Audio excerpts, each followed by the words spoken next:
I still remember the night it all started. It was a typical Tuesday evening, and I was settling in for another long night of work from home.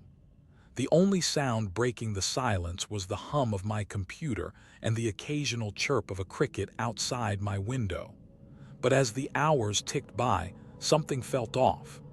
A nagging sense of unease lingered at the edge of my consciousness, refusing to be ignored. I tried to shake it off, focusing on my work, but the feeling only intensified as the night wore on. It wasn't until I received a cryptic message from an old friend that I began to feel a creeping sense of dread. Sam and Colby was an old TV show I used to watch with my siblings when we were kids. The two friends, Sam and Colby, would explore allegedly haunted locations, always seeming to find themselves at the center of some supernatural chaos. I hadn't thought about it in years, but something about that message sparked a memory from deep within me. The show's host, Colby Brock, was particularly memorable. His calm demeanor and matter-of-fact approach to the paranormal made him seem almost unsinkable. But what really stuck with me was the episode they filmed at an abandoned asylum in New Hampshire. It was as if something about that night had left an indelible mark on my psyche. I tried to brush it off, telling myself I was being ridiculous. But as the hours crept closer to midnight, the feeling of unease only grew stronger. And then, without warning, my TV flickered to life. The screen showed a familiar image: Colby Brock standing in front of an abandoned warehouse, his eyes scanning the horizon with an unnerving intensity. I felt a shiver run down my spine as he began to speak in that low, measured tone that seemed to lull me into a false sense of security. "The darkness outside is not what you think it is," he said, his voice dripping with an otherworldly conviction. "It's coming for us all, whether we're ready or not." The screen went black, and I was left staring at the dark shape of my TV, feeling like I'd just been handed a warning that I couldn't quite decipher. And then, as if on cue, everything went black. I must have dozed off for a few seconds, because when I came to, the TV was still on. Colby Brock's face stared back at me, his eyes fixed intently on something just beyond the camera's lens. The screen flickered, and the image shifted to a grainy, black-and-white video of Sam and Colby exploring the abandoned asylum in New Hampshire. I had watched this episode countless times as a child, but now it seemed different. The atmosphere felt heavier, more oppressive, as if the very walls of the asylum were closing in on us. Colby's voice echoed through the speakers, his words dripping with an unsettling conviction. "We're not alone here," he paused, scanning the darkness before continuing. "There's something else in this place, something that doesn't want us to leave." Sam chimed in, her voice laced with a mix of fear and determination. "We need to find out what it is, Colby."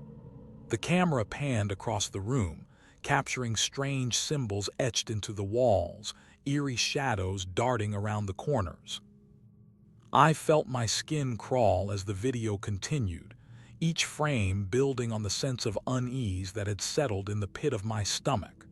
Suddenly, the broadcast cut to a shot of Colby standing alone in front of a door, his eyes fixed on something just out of frame. "This is it," he said, his voice barely above a whisper. "This is where we find the truth." The screen went black and I was left staring at the dark shape of my TV, feeling like I'd just been handed a warning that I couldn't quite decipher. But as I sat there, frozen in uncertainty, something strange happened.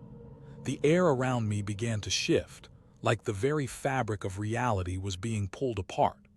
I felt a presence closing in on me, its cold breath whispering against my skin. And then, just as suddenly as it had begun, everything went black again. I woke up to the sound of my own screams. My heart was racing, my sheets drenched in sweat. I must have fallen asleep while watching TV, but something had awakened me in the dead of night. As I sat up and looked around the darkened room, I realized that everything seemed off. The furniture seemed to loom over me, casting long, ominous shadows on the walls. I tried to shake off the feeling, telling myself it was just my imagination playing tricks on me. But as I swung my legs over the side of the bed, I felt a presence watching me from the corner of the room. My skin crawled as I froze, waiting for whatever it was to make its move. And then, without warning, my phone began to ring. The screen flickered to life, displaying a message from an unknown number. "They're coming for you." I tried to ignore it, telling myself it was just some prankster trying to scare me. But as I sat there, paralyzed with fear, the room around me began to distort and ripple, like the surface of a pond hit by a stone. The air seemed to vibrate with an otherworldly energy, making my teeth ache and my skin prickle with goose flesh. And then, out of the corner of my eye, I saw it, a shadowy figure standing just beyond the edge of perception. It was tall, imposing, its presence seeming to fill the entire room. I tried to scream, but my voice was frozen in my throat. The figure began to move towards me, its pace slow and deliberate. And as it drew closer, I felt my mind begin to unravel like threads pulled from a tapestry. Everything went black. I was trapped in a never-ending cycle of terror. Every time I fell asleep, the invasion continued. I would find myself back in my bedroom, but something had changed. The shadows were longer, the air thicker with an unseen presence. I would try to scream, but my voice was muffled by some unseen force. The figure from the phone message was always there, looming over me like a specter of doom. Its face was twisted into a grotesque grin, its eyes burning with an otherworldly hunger. I felt like I was drowning in a sea of madness, unable to escape the clutches of this malevolent entity. And then, just when I thought it couldn't get any worse, I would wake up. But the nightmare wouldn't end there. The invasion had already spread beyond my bedroom into every waking moment of my life. I saw the figure everywhere, in the mirror, on the bus, even in my own reflection. It was always watching me, waiting for me to make a mistake so it could pounce. I felt like I was losing my grip on reality, like the lines between dreams and reality were blurring into nothingness. And then, one night, I saw something that made my blood run cold. I was walking down the street when I saw Sam and Colby standing in front of me. They were smiling at me, their eyes gleaming with an otherworldly intensity. But as they approached me, their faces began to distort and twist, like they were being pulled apart by some unseen force. And then, just as they reached out to touch me, everything went black. I tried to shake off the feeling of unease that had settled in my stomach, but it only seemed to intensify as the days passed. Every day felt like a struggle to maintain a grip on reality. I would see things out of the corner of my eye, movement, shadows, figures lurking just beyond the edge of perception. But whenever I turned to look, there was never anyone there. The world around me began to distort and ripple, like the surface of a pond hit by a stone. Buildings seemed to lean in towards each other, their walls melting into one another like wax in a furnace. People passed by on the street, but their faces were always blurred, like they were wearing masks made of melted plastic. I felt like I was trapped in a never-ending dream, where nothing made sense and everything was just a little bit off. And then, one day, I saw Colby's face superimposed over my own reflection in the mirror. His eyes were black as coal, his smile twisted into a grotesque grin. I tried to scream, but my voice was muffled by some unseen force. The image began to distort and writhe, like it was alive. And then, just as suddenly as it had appeared, it vanished. I stumbled backwards, crashing to the floor in front of the mirror. But when I looked up, Colby's face was still there, grinning at me with an otherworldly intensity. I knew then that I had crossed a threshold into a world where reality no longer applied. And I was trapped. I stumbled through the abandoned asylum, my heart racing with every creak and groan of the old wooden floorboards. I had always been drawn to this place, despite the whispers of danger that followed it like a shadow. As a child, I had spent hours exploring its crumbling halls, imagining myself as a brave adventurer, uncovering secrets and solving mysteries. But now, I was here for different reasons. I was searching for answers, for clues to explain the strange occurrences that had been plaguing me since the mysterious broadcast started playing on my TV. As I turned a corner, I saw a figure standing in front of me. It was Sam, but her eyes were black as coal, and her skin was deathly pale. She didn't seem to notice me at first, too caught up in her own thoughts. But as she slowly turned towards me, I saw the recognition in her eyes, the spark of memory that had been lost for so long. "Sam," I whispered, my voice barely audible over the sound of my own heartbeat. She smiled, a small, sad smile, and reached out to touch my face. "I remember," she said, her voice like a sigh on the wind. "I remember everything." And then, in an instant, the world around me began to blur and distort, like a painting smeared by a wet brush. I felt myself being pulled back through time, back to a moment when my life was still intact, still full of hope and promise. I saw myself as a child, playing with Sam in the park, laughing and carefree. I saw Colby's face, young and smiling, his eyes full of kindness and warmth. And I saw the broadcast, the mysterious message that had changed everything, the moment when my life went forever off track.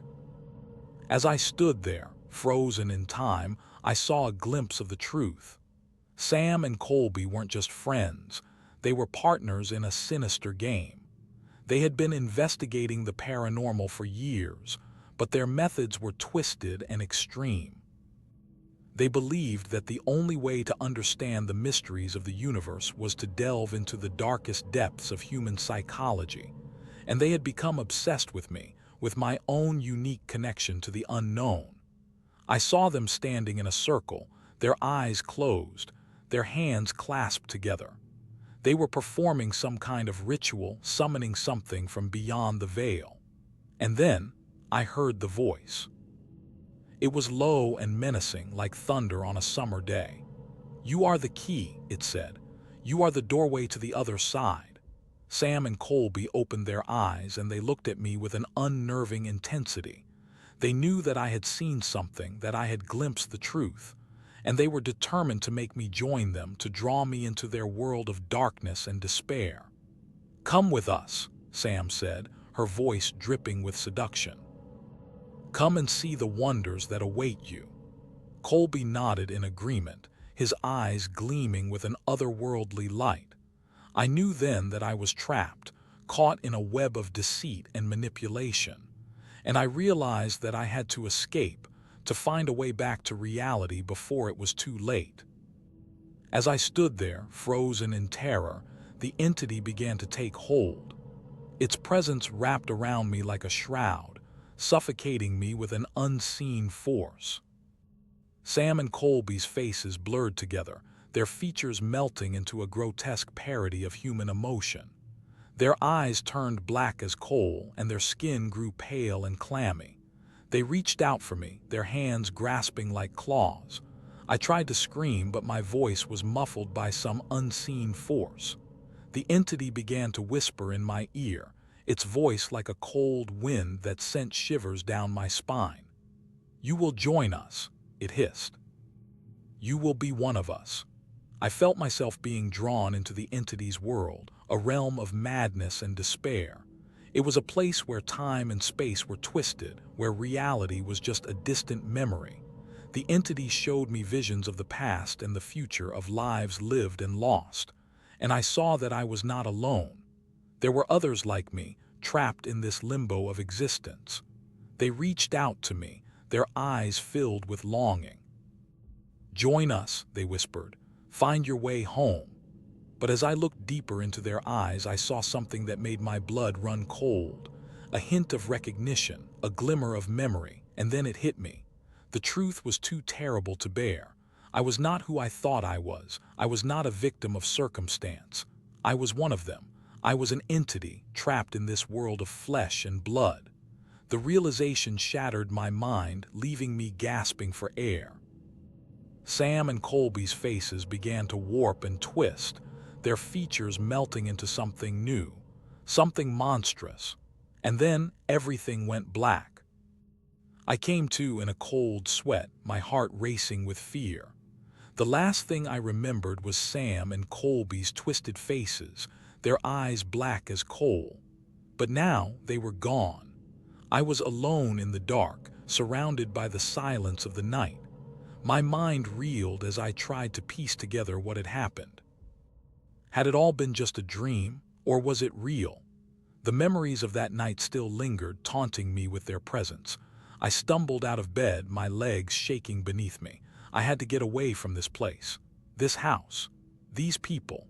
They were all too much for me to handle. But as I staggered through the empty halls, I realized that something was off. The shadows seemed to move of their own accord, twisting and writhing like living things. And then I heard it, a whisper in my ear. "You're not alone." I spun around, but there was no one there.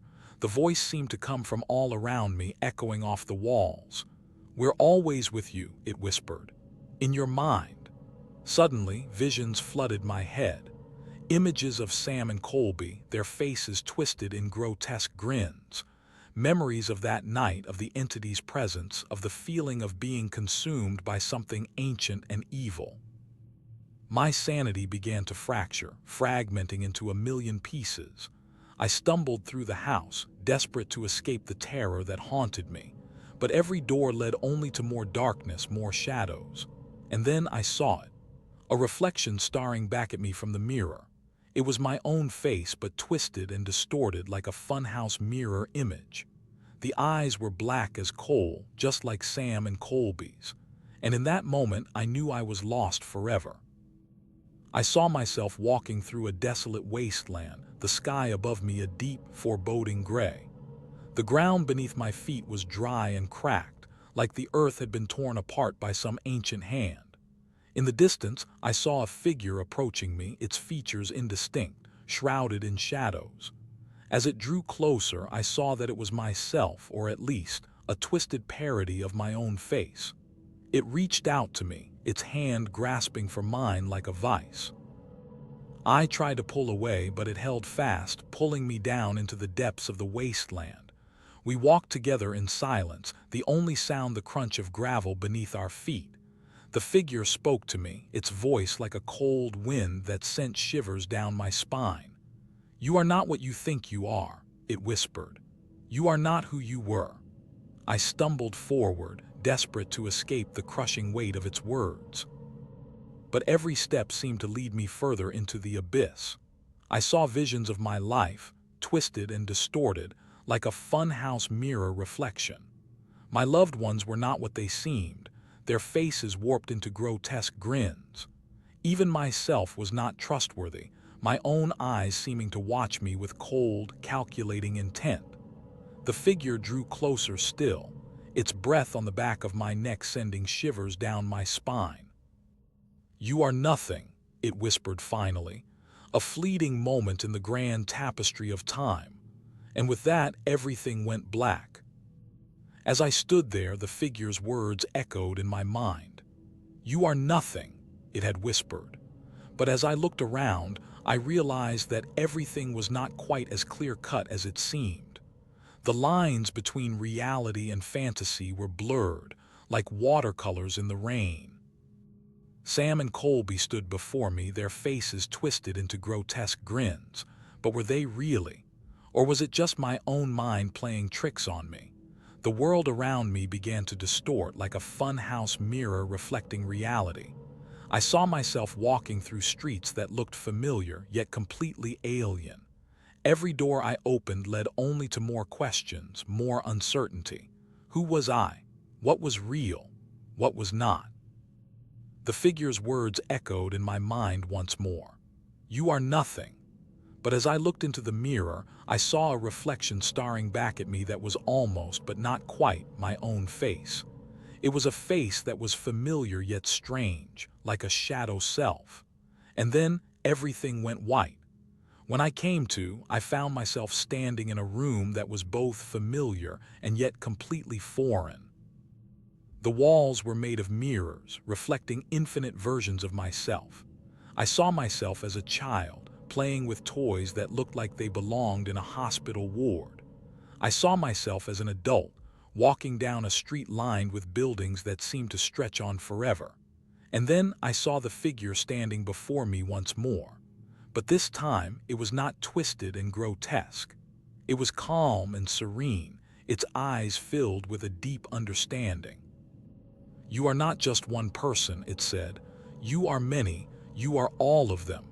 And with that, everything went black again. I woke up in a hospital bed, surrounded by beeping machines and sterile white walls. The doctor's face was blurry, but his voice was familiar. You've been in an accident, he said. A car crash. You were driving home from a party. I tried to sit up, but a wave of pain washed over me. No, I whispered. That's not true. The doctor's expression changed from concern to confusion. What do you mean? He asked. I tried again to sit up, but this time I was successful. I swung my legs over the side of the bed and stood up, my head spinning. The room began to blur and distort like a reflection in rippling water. I stumbled towards the door, desperate to escape. But as I reached for the handle, I saw myself standing in front of me. It was the face from the mirrors, the one that seemed to be made of many reflections. You are not just one person, it said, its voice echoing in my mind. You are all of them. And with that, everything went black once more. When I came to, I was standing in a deserted street, surrounded by buildings that seemed to stretch on forever. The sky above me was a deep, foreboding gray. I looked down at my hands and saw that they were not my own. They were the hands of many people, each one with their own scars and story. You are nothing, a voice whispered in my ear. But as I looked around, I realized that everything was not quite as clear-cut as it seemed. The lines between reality and fantasy had blurred like watercolors in the rain. And in that moment, I knew that I was free.